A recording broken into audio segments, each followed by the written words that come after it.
So I've got 10 currently limited Yu-Gi-Oh cards that I believe could leave the limited list and cause little to no issue in modern Yu-Gi-Oh. I made a very similar video to this yesterday where I talked about banned cards that I think could come off. These are 10 limited cards that, for similar reasons, I think could come off. Because modern Yu-Gi-Oh is kind of crazy and a lot of cards find their way on the ban list and just sort of sit there and like they have long since aged out. They're really not all that good. Never underestimate the power of power creep. But yeah, so this is gonna be one of these videos where I'm sure at least one of these cards is going to trigger you, and that is okay. Feel free to, talk about it in the comments, discuss. All I ask is that you be respectful and keep an open mind. Remember that, it's fine to have differing opinions on the game, and if you absolutely hate the things I have to say, it's fine because I don't work at Konami, so you don't have to really worry about any of this coming true. Or maybe it will, or maybe it won't, or I don't know, whatever. Okay, so the first card is Dark Grepher. I have no clue why this card is still limited to 1. I just don't know what's going on with this. I think this is a 3 in the OCG, it's a 3 in Master Duel. This just feels like one of these very old, antiquated cards. Like, I really don't get it. I mean, so you can special summon it from your hand by pitching a level 5 or higher dark monster from your hand, and then you can pitch a dark monster from your hand as part of its effect to send a dark monster from your deck to the grave. So I get that dark monsters in general are like a really powerful thing in Yu-Gi-Oh! Like a lot of the best decks historically have, been dark based. However, I don't know that I've seen Dark Grepher really played in years. I mean, it's searchable with Rhoda, so like that's something that, I don't know. I mean, even its contemporary Armageddon Knight, a card that has, found its way all over the ban list and stuff over the years, but is, in my opinion, a more like practical card because it's just like, okay, it summons, sends a dark, summons, sends a dark. Like, it can kind of do more just on its own. It's not limited, so I just don't know what Dark Grepher is still doing here. Put that shit to 3. Okay, next card is Phantom Skyblaster. I have no idea why this is on the list anymore either. Like, I get what maybe the thought process is like it can make all these tokens and like, you can synchro with them or link with them. I mean, you gotta normal summon this thing. That alone feels... There's lots of ways to kind of get like free tokens and link twos and kind of start stuff out that are honestly in the form of like spell cards or like monsters that can special summon themselves and they maybe generate a token or something else.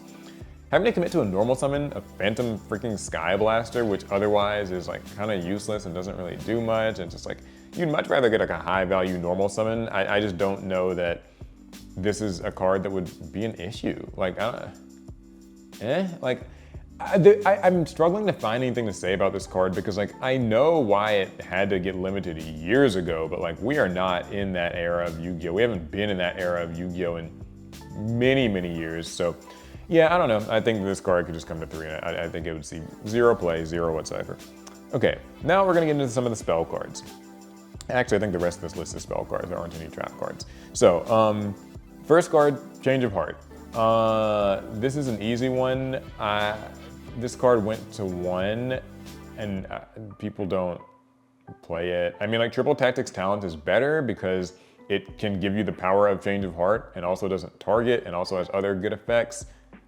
So like, I know that there's sort of a creepy world where like, Change of Heart could sack you and take your best monster and kill you, but like we are long past that era. I mean, Brain Control is actually a funny one because it got like a whole errata that made it kind of just suck. And so, like, I don't know, and Change of Heart managed to come back off the ban list and it sees no play.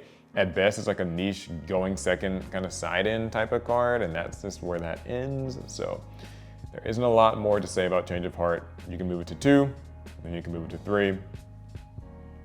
That's that. Okay, here's where things get a little bit spicier though. So the first card's gonna be Monster Reborn. Now, this one isn't particularly, crazy, but I think that like in the spirit of Yu-Gi-Oh, there's almost this like understanding I think a lot of players have that like Monster Reborn is just meant to be at 1. There's something about it. I disagree though. I really think that most modern decks aren't running Monster Reborn at 1, no matter how good it might potentially be. And not only that, most decks have built-in Monster Reborn effects. Like Monster Reborn says, yeah, you can summon a monster from either player's grave, and like that could be cool. It could be an extender, it could sort of be a recovery card. But most decks have their own built-in Monster Reborn that's like a quick play spell and is searchable because it's got the archetype's name in it and has some graveyard effect where you can like banish it from your grave, you know, to get something back or whatever. Monster Reborn at 2, 3, like this is sort of seems like the sort of card that like would be great for somebody's weird pet deck that has not actually gotten formal support in like a decade, and so they're just kind of it's stuck together with like scotch tape and glue and whatever. Like it's barely functioning. Maybe like Joe Blow at locals will have a little bit of fun with that, but to me, I don't think the Monster Reborn would really see any more play. Next one is a similarly spicy one, Foolish Burial. So I know this one's gonna like send some people because Foolish Burial just feels like the sort of card where you're like, okay, Yu-Gi-Oh cards love to get sent to the grave. Like a lot of cards want to go to the grave. Tear Laments and a bunch of other things. Shaddolls and Burning Abyss are some of the older examples. There's plenty of other like new stuff where like, you know, it just Despian Tragedy or whatever, like something searches when it goes to grave. Still though, I actually kind of have the same thoughts I have with like Monster Reborn, which is that decks kind of have ways of doing this better. Mathmex have Circular, Tear Laments have Rhino Heart, Dark Magician has Magician's Souls. Like so many decks, if they need to get something to the grave, they'll just kind of get it to the grave themselves. Now, to be clear, there are still arguments maybe against Foolish Burial, like the fact that, well, it doesn't have a hard once per turn. So if you can run 3, you can like send a bunch of cards and that would be really scary. You can send all these things like Destrudo and, you know, Fairy Tale Snow maybe, I don't know. These cards that are like pretty decent generic things in the graveyard, that could be kind of rough. But usually the decks that are running those sorts of cards, like maybe a tier deck, are gonna be milling so much that stuff's just gonna kind of hit the grave regardless. There's also the argument that like, well, okay, it'll eat an Ash Blossom. Sure, yeah, I mean, I guess it will. And like maybe, you know, you use a Foolish Burial, it gets Ash, and then you use a second one and your opponent's kind of upset. And it's like, well, you know, I don't know. I don't see that as like a huge deal, but I think there will be people who probably do. So that's sort of where I'm looking forward to the discourse about this card. Because my opinion of it is that like the decks that would benefit the most from Foolish Burial still aren't gonna be like loads better. They'll be a little more consistent, or maybe they'll have sort of a bit of an extender type of thing that they can use, or they can eat a hand trap with it.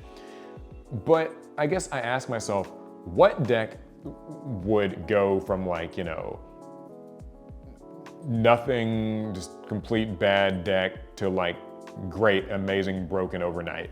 Some weird, you know, Joe Blow's weird brew at locals with some zombies and some crap could benefit from having another Foolish Burial. It'll go from tier 7 to tier 5. There are some decks that are tier 2 or maybe like Rogue that would go up like half a tier for having an extra Foolish, you know, some Foolish Burials to play around with. And that's like kind of where it stops. I mean, I think that the best decks were getting those cards to the grave regardless, and that's just that. Like, I don't know. Next one's Reinforcement of the Army. This is another one that feels a little bit spicy because I think people are super used to something like Rhoda just always being at 1. Like it feels like it's like one of those tenets of Yu-Gi-Oh! Is that Rhoda stays at 1. Here's the thing though. I don't think that Reinforcement of the Army is, it feels like it just fulfills the same role as many cards like Bonfires and sort of a lot of archetypal like search spells. The difference being that yes, Rhoda is, you know, it doesn't have a hard once per turn, so if it was at 2 or at 3, you could use a bunch of Rhodas. But I think about maybe the cards that Rhoda is trying to search, and that's kind of where I start to feel like it's not. Okay, I gotta get this out of the way first. I know there's like the whole Ash Blossom thing, where like, it's like forces your opponent to Ash it. I don't even know that I would Ash Blossom a Rhoda. I would probably like wait and see what they search with the Rhoda and then decide on like how I'm going to sort of interact with it from there. Like maybe they search for, let's say like Tear Laments Rhino Heart or something like that, or one of the, you know, other heart monsters that are all good starter cards. Just some good level 4 warriors. I would wait and probably Ash them because they are hard once per turn effects and Rhoda's not. So if I Ash Rhoda and they have a second Rhoda, then like that just kind of becomes a bit of a like a skill check thing in my opinion at least. Other than that, like I don't know, I feel like it just kind of would hit diminishing returns. Like I could see a deck like Heroes certainly enjoying having 3 Rhodas. It's a little more consistent, but like is 3 Rhodas really going to like change the ceiling of like the hero deck? I don't think so. Similarly, I think about, the way that a card like Bonfire operates, where like, you really only need Bonfire, like I'm just using Bonfire in the Snake Eye Ash example. There's also like, technically Ryzeal uses it and like Centurion can use it and stuff, but we'll just say with like Snake Eye Ash. You activate Bonfire and if Bonfire didn't have a hard once per turn, I don't know that it would be like any better, like being at 3, because you just need Bonfire to get you to Snake Eye Ash, and then Snake Eye Ash will get Poplar itself, and Poplar will get OSS itself, and then like it'll start, and you'll get to Snake Eye Oak, and I don't think that Rhoda at 3 would be a big deal. However, feel free to disagree with me. Next card is Into the Void. A little bit less to say about this. This is a card where if you have at least, like 3 cards in your hand, you draw 1 card, then at the end of the turn, you're gonna have to send all your cards from your hand to the graveyard. This is useful in maybe like some sort of niche Exodia type strats. Infernities, obviously, that was kind of a good historic example. Any deck that plans on maybe just playing out its whole hand, like in a combo. Into the Void's pretty good, but this card's like at 3, I think, in the OCG and in Master Duel, and people don't really play it outside of weird niche fringe cases. So the TCG still got it at 1, but I just think it could kind of just come off and that'd be all right.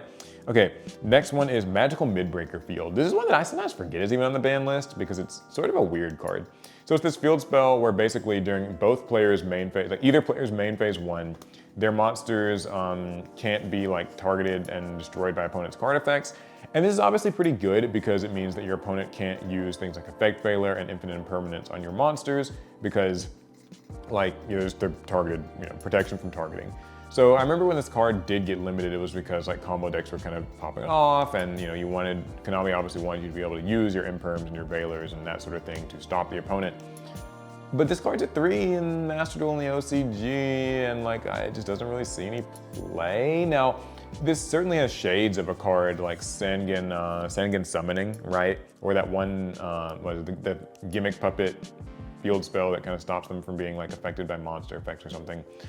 The difference with those, I feel, is that those are like archetypal cards, so they're searchable and they search when they are like activated or have like effects that search or whatever.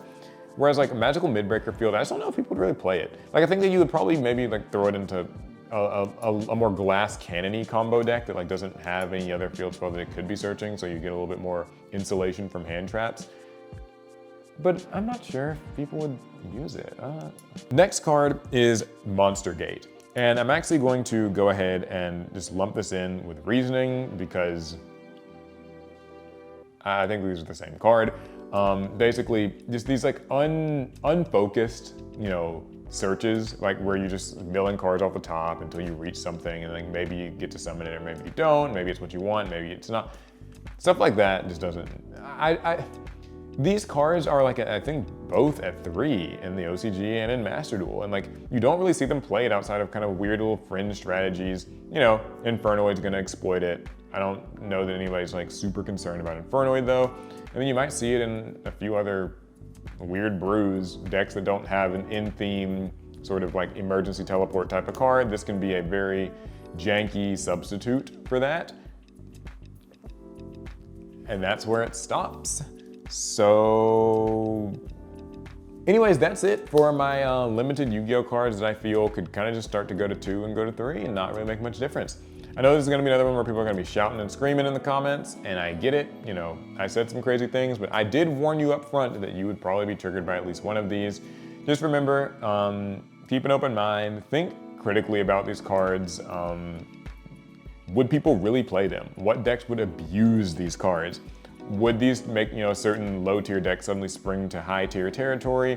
Or would it just be more fun tools for some pet decks to mess around and play with? I think a lot of this stuff is antiquated, and I think that modern Yu-Gi-Oh has largely moved on from some of these cards, and a lot of this stuff just feels like Konami has forgotten that it's on the list. So anyway, yeah, that's gonna be it. Hopefully you guys enjoyed. Have some good, fruitful, respectful conversations down below in the comments. Make sure you check out my other video where I talked about the banned cards that I think could come off. And subscribe for more Yu-Gi-Oh discussions like this. We're almost at 100,000 subscribers here on APS Amplifier, so I'd certainly appreciate it if you did. All right, that's gonna be it. I'll see you guys in the next one. Pass turn.